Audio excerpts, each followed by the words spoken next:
So a vote took place yesterday in Turkey on a referendum that would greatly increase President Erdogan's power.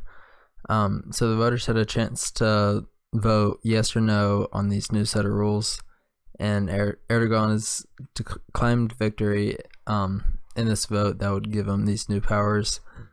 And so 99% of the votes have been counted, and 51.3% supported the new rules and 48.7% opposed them.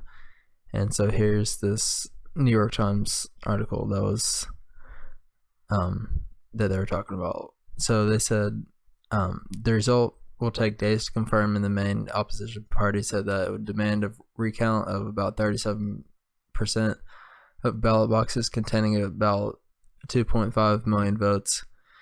But on Sunday night, the result was already a political reality as President Erdogan held victory in front of a crowd of supporters in Istanbul. He said, "We are enacting the most important government reform in our history," he said. So the problem with the vote that happened yesterday was that that many people have complained about is the fact that before the election took place, unstamped ballots were not allowed. And they said that they weren't going to count those unstamped ballots. But then when the election day came around, they ended up taking and counting these unstamped ballots. And so this would, just like people are speculating that this would have allowed the government to count lots of unverified ballots and secure the yes vote for Erdogan. And it's highly unlikely that the recount that that the opposition is wanting to do, it's highly unlikely that the recount is going to be overturned. And so here are the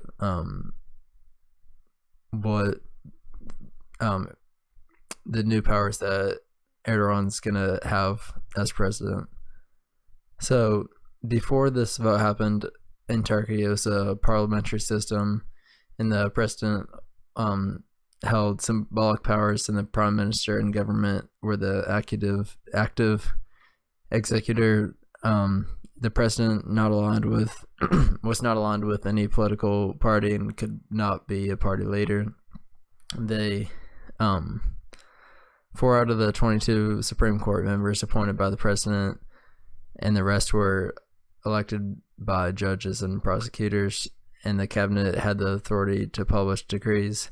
So after, which is now that the vote is passed, it's a presidential system. The president holds the executive powers.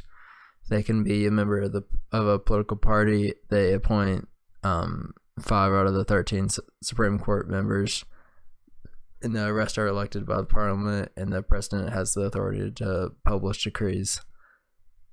And decrees are basically just a law that's issued by the leader of a country, and they're sort of the same thing as what an executive order would be in the United States, but it seems that decrees are more powerful than what executive orders would be.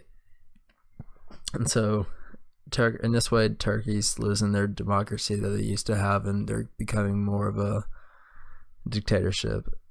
And so also CNN reported, so that graph was from CNN, and in that same article they said that if Erdogan prevails in the election results, his grip on power would be considerably tightened. Term limits for the presidency would be reset.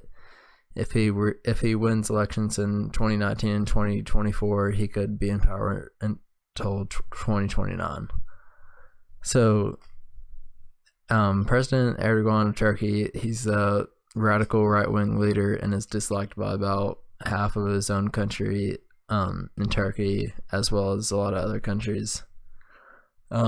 Just a couple years ago in 2014, in the summer of 2014, a coup was attempted in Turkey, which is basically a group along with a military that tried to take over the government, and the attempt in the end failed, but so Erdogan stayed in power there, and the government kept control, but the coup attempt led to like hundreds of people dying and thousands more wounded.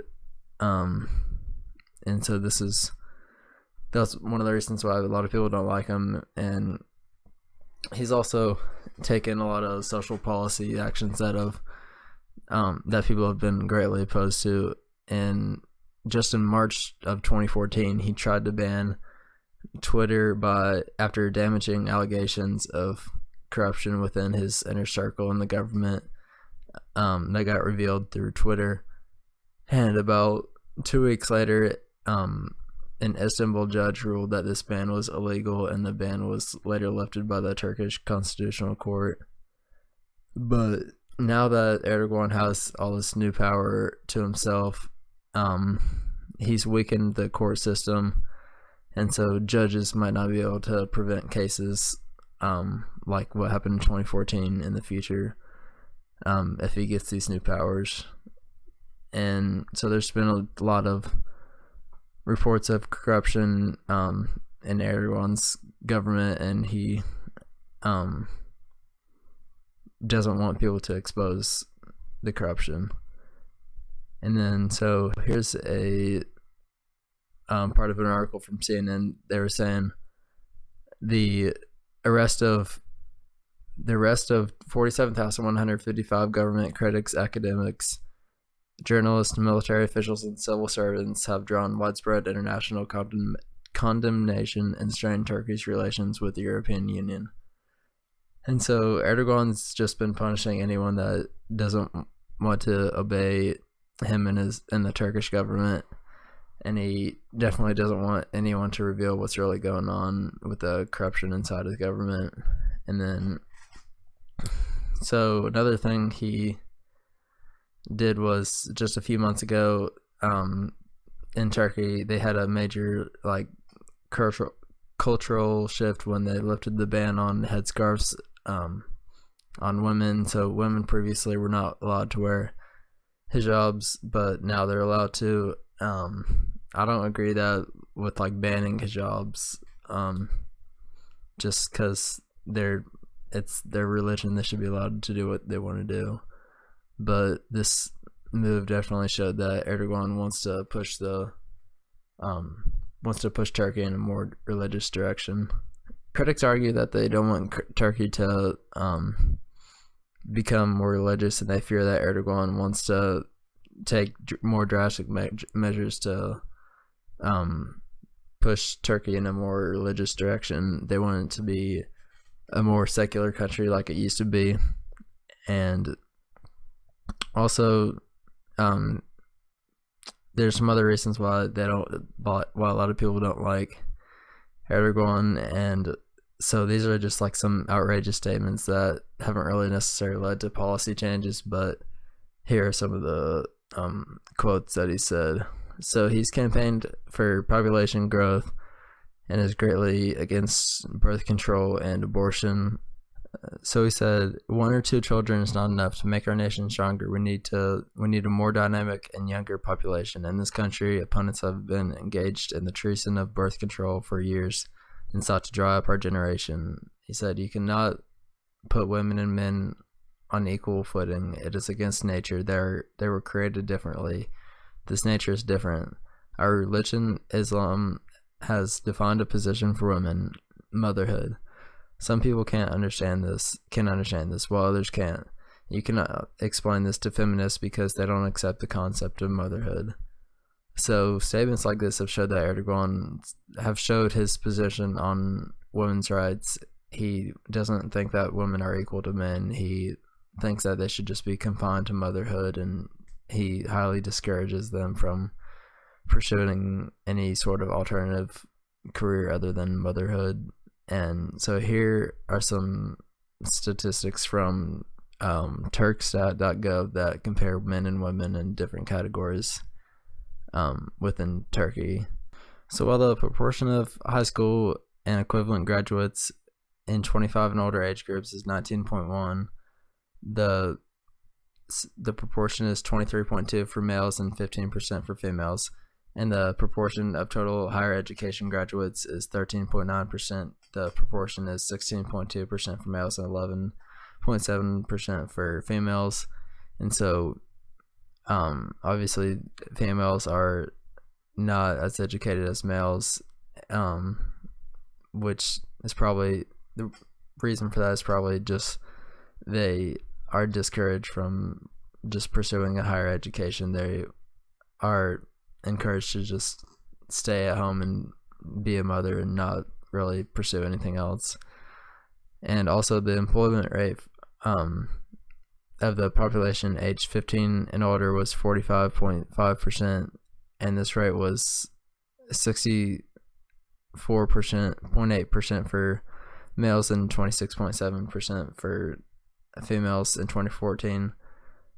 So they already have a low employment rate, and then on top of that, males are much higher employed than females. And so it's been proven that women are not given the same opportunity as men in Turkey. It's not as accepted for them to explore different careers. And also on top of that, male violence against women is on the rise in Turkey. So this change that just happened yesterday with this vote is major. They are transitioning from a secular democracy that they used to have into a more of a dictatorship with a greater religious influence. And so President Erdogan has a lot more power now, which is not good for Turkey, and the effects from this change are going to affect their country for a long time.